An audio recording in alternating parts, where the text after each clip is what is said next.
Hey, friends.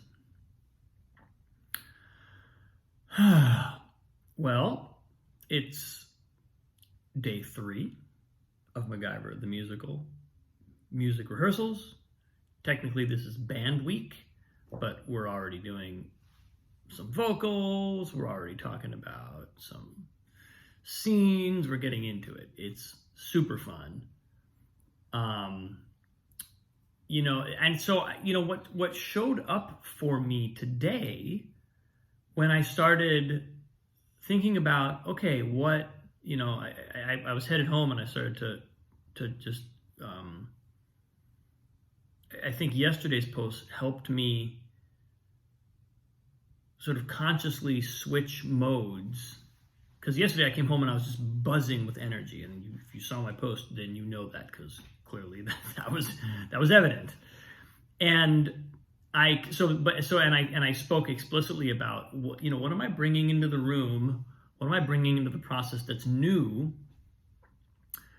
given what I've really been making? So, what I've done with the last 2 years of my life, especially 18 months, but really it's kind of been 2 years since that process initiated of making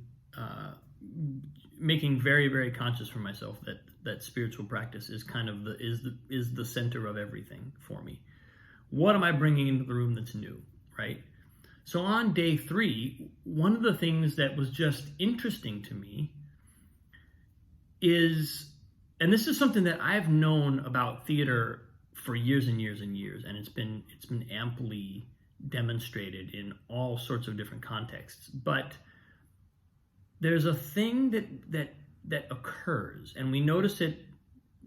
Sometimes it's easier to notice it in other people first, but you can't go very long without noticing it in yourself, which is that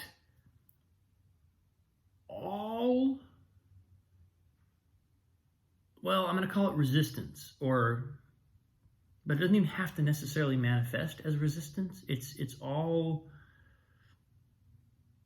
anxiety, although that's a little bit, that's a little too, that has a connotation that I'm not sure I want. But all friction in the creative process, much of which is very healthy, by the way, all of it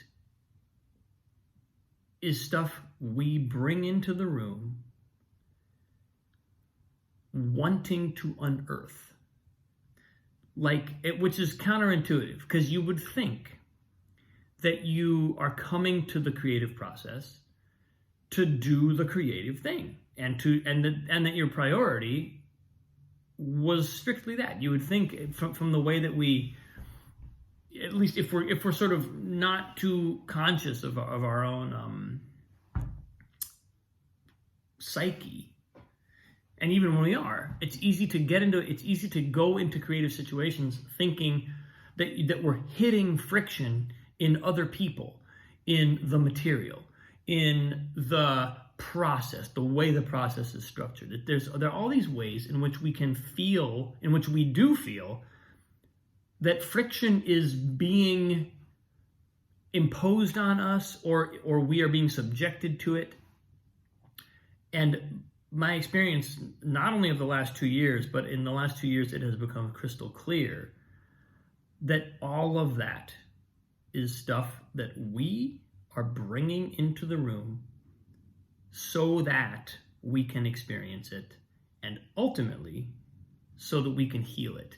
Now, this is like higher wisdom stuff, where I would say most of the time that's not conscious. Like we don't think that the friction that we're experiencing is there because we need to heal something within ourselves from it. We're gonna feel like the friction is just an impediment or a block or an obstacle, or like anything else in life. It's some sort of problem that if we could just get this problem out of the way, then everything would be fine. And the show would go on and everything would be great. But that's not actually what's happening. What's genuinely happening is we're coming to a room, we're coming to a space, we're coming to a process. We're bringing our entire catalog of unprocessed stuff to the table. And the creative process and the process of collaboration, the process of striving with a group of people, with with either collaborators or with just colleagues, directors, actors, anybody who's involved in the process.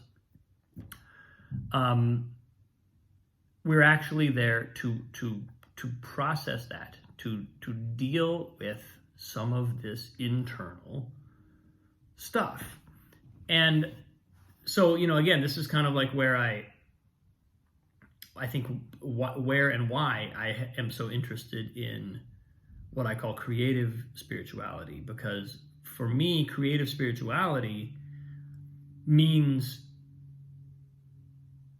going into the room with some awareness of that, and going into the room being aware of that, not only in other people where it's kind of sometimes easier to see, but in ourselves, and sort of like entering the process with an awareness of that. And it's gonna go unconscious. It's gonna be, most likely, if we're in a challenging creative process, we may not be able to hold a perfect bubble of Zen, calm, and totally centered awareness from which to perceive that.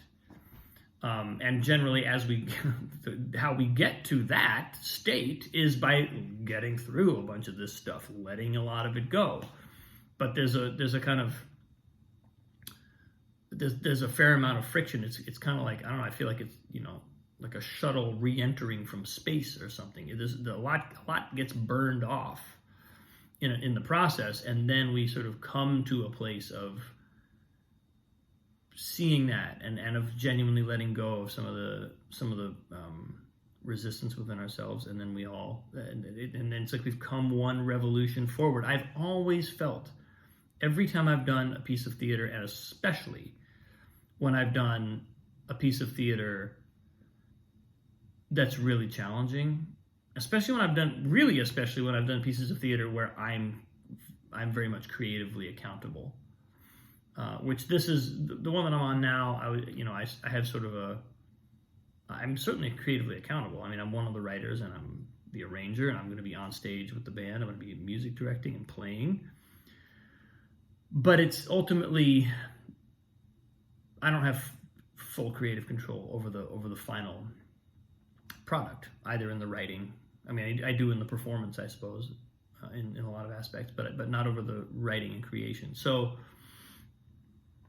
that is, that in some ways that's a nice position to be in, because it means I have a very clear role to fulfill, and it means that for me, I'm going to encounter slightly less of that resistance, because if I were the composer on this show, let's say, or if I were the sort of like ultimately responsible writer, that puts a different emphasis on what's happening. And so I know I've experienced that in my own projects.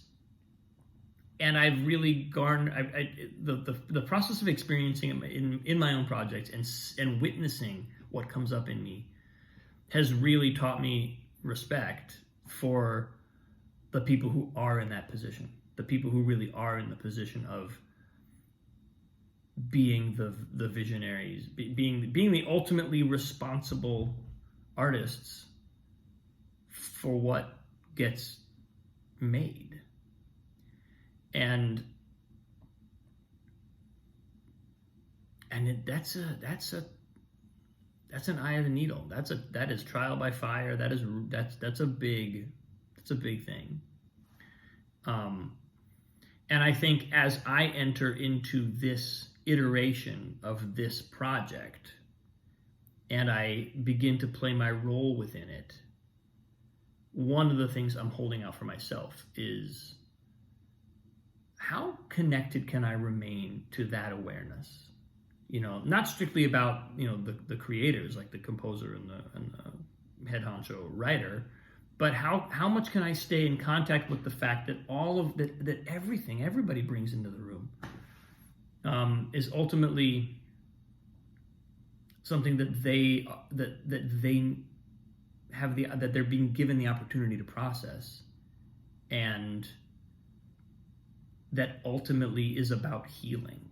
Ultimately, that the creative process is about healing. If you take a, like what I'm calling creative spirituality approach, then the evolution of every human psyche, soul, in the project is actually kind of the priority.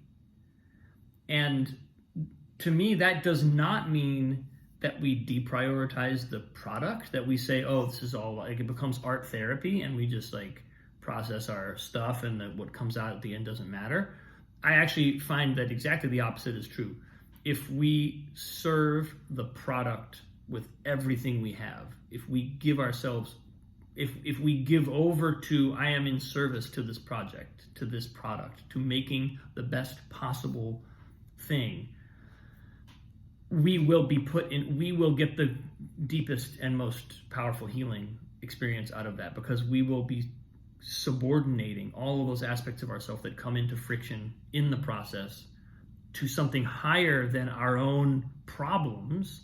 And then that's the step, that's one of the important steps towards transcending them, towards letting them go, towards letting that stuff have whatever effect it has, and feeling it. That's the whole thing, is we have to feel it. We're being given the friction is us beginning to feel that stuff. And of course, the more we can let go into feeling it, as Alice Walker says, all this, essentially 99% of our problems come from things we think we're not supposed to feel, or we're not allowed to feel, or that are too dangerous to feel, or that would mean this and this and this unacceptable conclusion if we were to feel them. That's what most of that is. So letting ourselves feel it is sort of, it's paramount. It's at the very pinnacle of our should be at the very pinnacle of our priorities, if that's what we care about. But my sense is that when we serve the project with everything we have, we get the greatest amount of healing out of it. But the reverse is also true. If we truly, as individuals, recognize that the healing and the processing of every human who comes in the room, every individual who's part of the collective, that the healing of everyone is actually central to the project. And as an individual, we can acknowledge that need on the part of every other person in the room. Then the product gets better. As it can't fail to get better, because we're now approaching this thing from a position of a set of priorities that's higher. We're operating from a higher level, and it gives us this chance to serve the people in the room making this project. What are the needs? Their technical, immediate needs of everyone in terms of like learning the piece. There's 100 million aspects to that when it comes to a piece of musical theater, because there's so much going on. It could be emotional, it could be psychological, it could be physical, it could be musical, it could be technical musical, it could be technology musical, it could be space, it could be awareness, sound, light. There's any number of different levels that we can be talking about. Specifically, these are the needs. But also, as every human enters their kind of like friction point, what are their needs? What is it they, and if this is my kind of like, I guess I'm saying this, mostly for myself, as I go as I re-enter this world, how much can I allow myself to serve when I'm able to see a need manifesting in an individual? How much can I serve that? How much can I really be there for that? And also for myself, also let myself hit friction, and then how quickly can I catch it and see, okay, this is This is what this is. I brought this into the room. What am I looking at here? Why am I manifesting this right now? And what do I need? What do I need out of this? Do I need to say something? Do I need to not say something? Do I need to feel something? Do I need to do something? It's just letting that priority be on the healing of everyone. Because like I said, I've never done a project where I didn't feel that afterwards I had gone through a kind of spiritual cleansing or healing of some kind. It's just the way I have always experienced art, and especially big collaborative pieces like this. So it's my takeaway from day 3, folks. Thanks for watching. Love you. Have a wonderful day. I'll see you tomorrow.